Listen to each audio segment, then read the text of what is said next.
బాగా ఇష్టపడిన విషయం ఏంటి అంటే ఏ వ్యక్తిని కూడా ఆయన తృణీకరించేవాడు కాదు. వాడు శత్రువైనా సరే ఆయన ముందుకు వచ్చి నిలబడ్డప్పుడు చాలా ప్రేమగా ఆప్యాయంగా వాడిని పలకరించి వాడికి ఏదైనా సమస్య ఉంటే ఆయనే దగ్గరుండి దాన్ని తీర్చేవాడు. అలాంటి మంచి వ్యక్తి. అంటే జస్ట్ నార్మల్గా అడుగుతున్నాను నేను మిమ్మల్ని.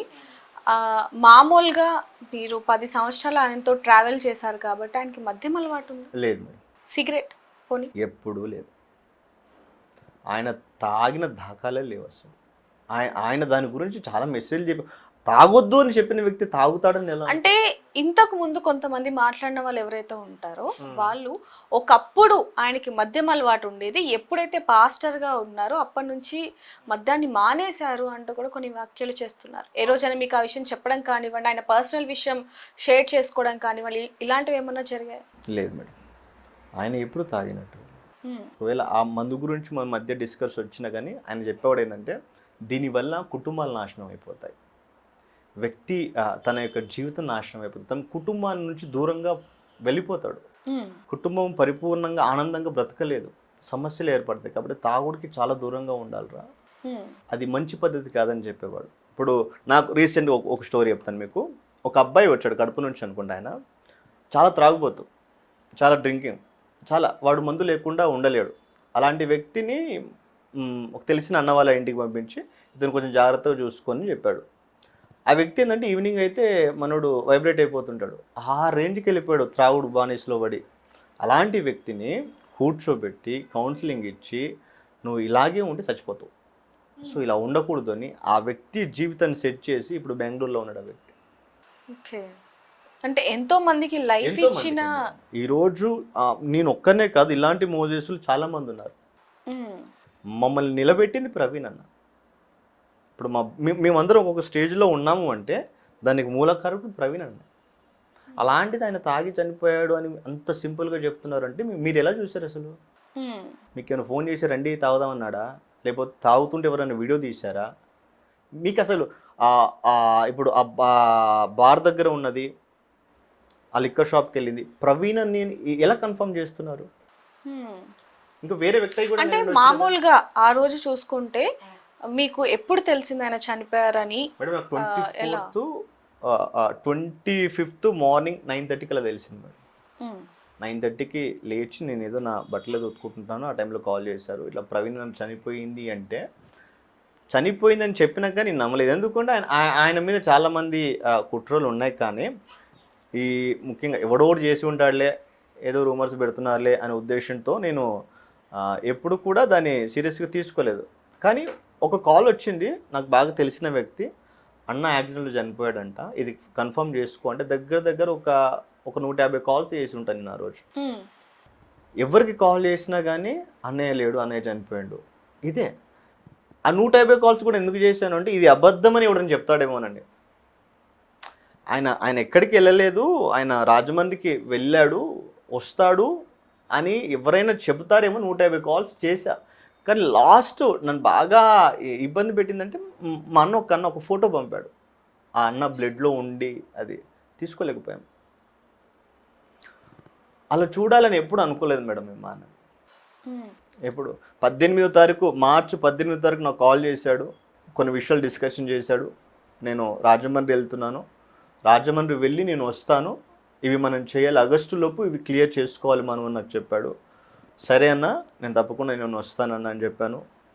18వ తారీఖు మాట్లాడి 19వ తారీఖు నేను కలవాలిరా నువ్వు రా అంటే నేను వెళ్ళలేదు ఆ రోజు, వేరే నాకు డ్యూటీ ఉండే.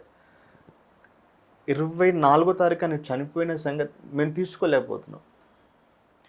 ఒక మంచి మాకు ఇప్పటికి నేను చెప్తున్నాను, ఒక బోధకుడో లేకపోతే ఒక క్రైస్తవుడో కాదు, కానీ ఒక మంచి మనిషిని మనిషిగా ప్రేమించి ఒక మంచి మనిషి, వాడు ఎంత దుర్మార్గుడైనా ఆ అన్నని వాడు దూషించినా సరే అన్న దగ్గరికి సహాయం కొరకు వస్తే ఏమాత్రం ఆలోచించకుండా వాని బ్రతుకు కట్టగలిగే మనిషి ఆయన.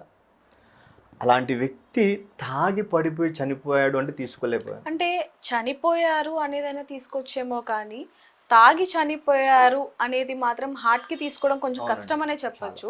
మిమ్మల్ని బాధ పెట్టాలని కాదు, కానీ ఆ వీడియోస్ ఏవైతే ఉన్నాయో ఇందాక మీరు చెప్పినట్టు లిక్కర్ మాటలో ఫోన్ పేలు, గూగుల్ పేలు, బండి మీద వెళ్ళేటప్పుడు స్థిరంగా వెళ్ళకపోవటం, యాక్సిడెంట్లు అవ్వటం, ఇలా ఇవన్నీ చూసినప్పుడు అసలు ఇదంతా ఎందుకు చేస్తున్నారు, ఎవరు చేస్తున్నారు? అంటే చంపేయడం అనేది ఒక ఎత్తు అయితే, ఆ చంపేసిన వ్యక్తిని బ్యాడ్ చేసి చంపేయడం అనేది ఇంకొక ఎత్తు. అలాంటిది ఇదంతా చూసినప్పుడు మీకు ఏమనిపించింది అసలు?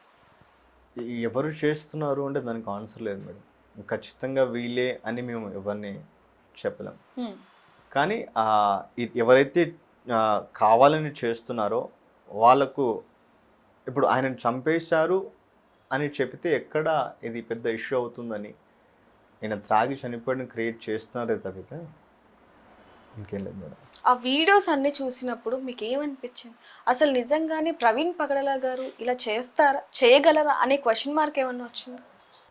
అసలు అలాంటి ఆలోచన ఎందుకు వస్తుంది మేడం? మాకు అంటే ఎందుకు అంటే ఇంటి దగ్గర నుంచి బయలుదేరినప్పటి నుంచి ఆ షర్ట్ కానివ్వండి, ఇవన్నీ మనం చూసాం కొన్ని.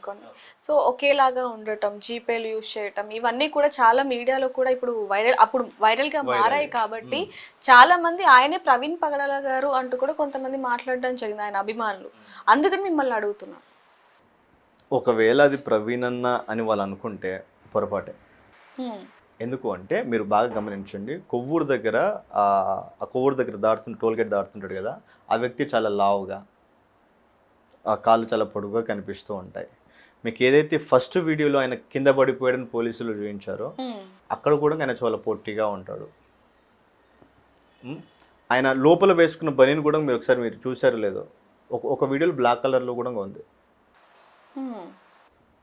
ఈ బట్టలు వేసుకున్న వ్యక్తి, ఆ మాస్క్ పెట్టుకున్న వ్యక్తి ప్రవీణనే అని కన్ఫామ్గా అయితే చెప్పొద్దు. ఒకవేళ నిజంగా ఆయనే అయ్యి ఉంటే, ఒకవేళ వీళ్ళ దగ్గర ఫుల్ వీడియోస్ ఉంటే అవి పెట్టండి, చూపించండి. మొన్న నేను మా అన్న వాళ్ళందరం కలిసి విజయవాడ వెళ్ళాం. దగ్గర 20 కెమెరాలు చూసాం మేము. అదే అన్న పడిపోయి కూర్చున్నాడు అన్నట్టు 20 కెమెరాలు. ఒకటే కెమెరాలో ఎందుకు చూపిస్తుండో, అన్ని కెమెరాలు ఉంటాయి కదా. పడిపోయినట్టు వీడియో ఎక్కడ ఉంది పోనీ? అక్కడికి వెళ్ళి మొత్తం మాట్లాడడం అన్ని చేయడం జరిగింది. మేము పర్సనల్గా అక్కడికి వెళ్ళి నిజంగా మా అన్న ఇక్కడ కూర్చోవటానికి కూడా అది వీలు ఉండదు. అది అలాంటి స్థలాలలో కూర్చున్నాడు అని, ఆ పార్కులో సరే పార్కులో పడుకున్నాడు కదా, వీడియోస్ ఎక్కడ ఉన్నాయి? ఎవరితో మాట్లాడాడు, ఏం చేశాడు పార్కులో? 3 గంటల సేపు పార్కులో పడుకోవాల్సినంత కర్మ ఆయనకేం వచ్చింది మేడం? ఏ ఊరికి వెళ్ళినా అన్న నేను పలానా ఊర్లో ఉన్నాను అంటే దగ్గర 100 మంది వెళ్తారు అక్కడికి. అలాంటి పరిస్థితి ఎందుకు మేడం అన్నకు? ఏం చూపించాలనుకుంటున్నారు? సరే ఇప్పుడు ప్రవీణ్ మనుషుడు కాదు, ప్రవీణ్ తాగుబోతుడు చూపించాలనుకుంటున్నారు. ఎందుకు? చంపేశారు కదా, ఇంకా చాలు కదా.